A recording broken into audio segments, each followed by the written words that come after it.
Savitri, Book 2, The Book of the Traveler of the Worlds, Canto 6, The Kingdoms and Godheads of the Greater Life, a sumptuous chamber of the spirit's sleep.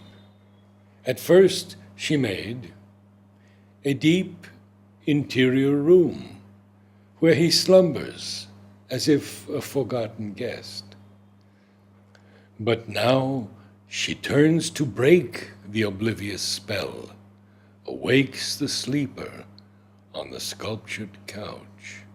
She finds again the presence in the form, and in the light that wakes with him recovers a meaning in the hurry and trudge of time. And through this mind that once obscured the soul passes a glint of unseen deity. Across a luminous dream of spirit space, she builds creation like a rainbow bridge between the original silence and the void.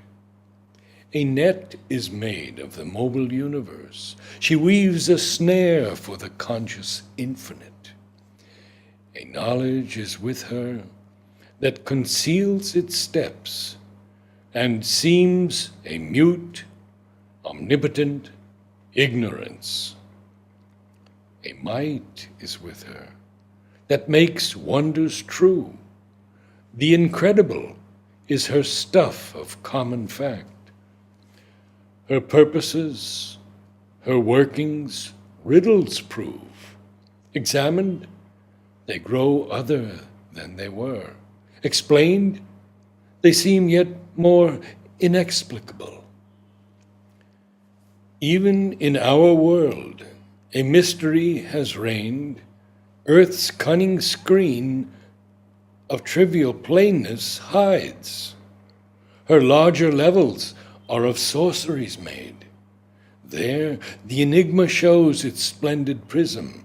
There is no deep disguise of commonness. Occult, profound, comes all experience. Marvel is ever new, miracle divine. There is a screened burden, a mysterious touch. There is a secrecy of hidden sense. Although no earthen mask weighs on her face, into herself she flees from her own sight. All forms are tokens of some veiled idea, whose covered purpose lurks from mind's pursuit, yet is a womb of sovereign consequence. There, every thought and feeling is an act, and every act a symbol and a sign, and every symbol hides a living power. A universe she builds from truths and myths. But what she needed most, she cannot build. All shown is a figure or copy of the truth, but the real veils from her its mystic face. All else she finds there lacks eternity. All is sought out, but missed the infinite. A consciousness lit by a truth above was felt. It saw the light, but not the truth. It caught the idea and built from it a world. It made an image there and called it God. Yet something true and inward harbored there. The beings of that world of greater life, tenants of a larger air and freer space, live not by the body or in outward things. A deeper living was their seat of self. In that intense domain of intimacy, objects dwell as companions of the soul. The body's actions are a minor script, the surface rendering of a life within. All forces are life's retinue in that world, and thought and body as her handmaids move.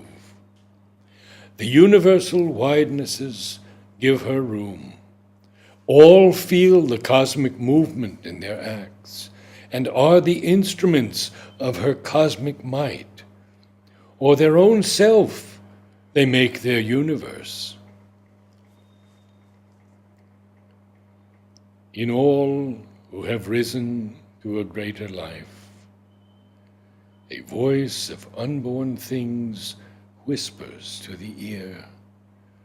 To their eyes, visited by some high sunlight, aspiration shows the image of a crown, to work out a seed that she has thrown within. To achieve her power in them, her creatures live. Each is a greatness growing towards the heights, or from his inner center, oceans out. Encircling ripples of concentric power, they swallow, glutted, their environment. Even of that largeness, many a cabin make. In narrower breadths and briefer vistas pent, they live content with some small greatness won, to rule the little empire of themselves, to be a figure in their private world, and make the milieu's joy and griefs their own, and satisfy their life motives and life wants, is charge enough and office for this strength. A steward of the person and his fate.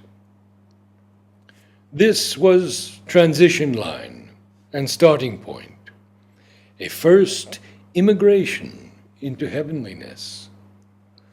For all who cross into that brilliant sphere, these are the kinsmen of our earthly race. This region borders on our mortal state. This wider world our greater movements gives. Its strong formations build our growing selves. Its creatures are our brighter replicas.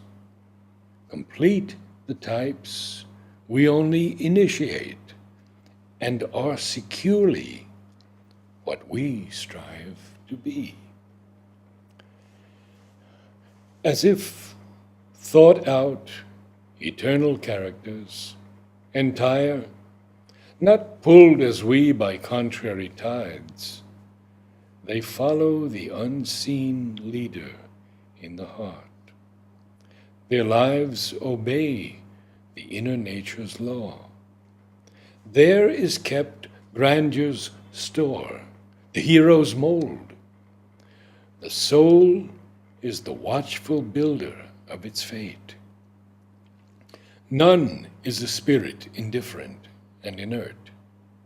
They choose their side, they see the God they adore. A battle is joined between the true and false. A pilgrimage sets out to the divine light. For even ignorance there aspires to know, and shines with the luster of a distant star. There is a knowledge in the heart of sleep, and nature comes to them as a conscious force.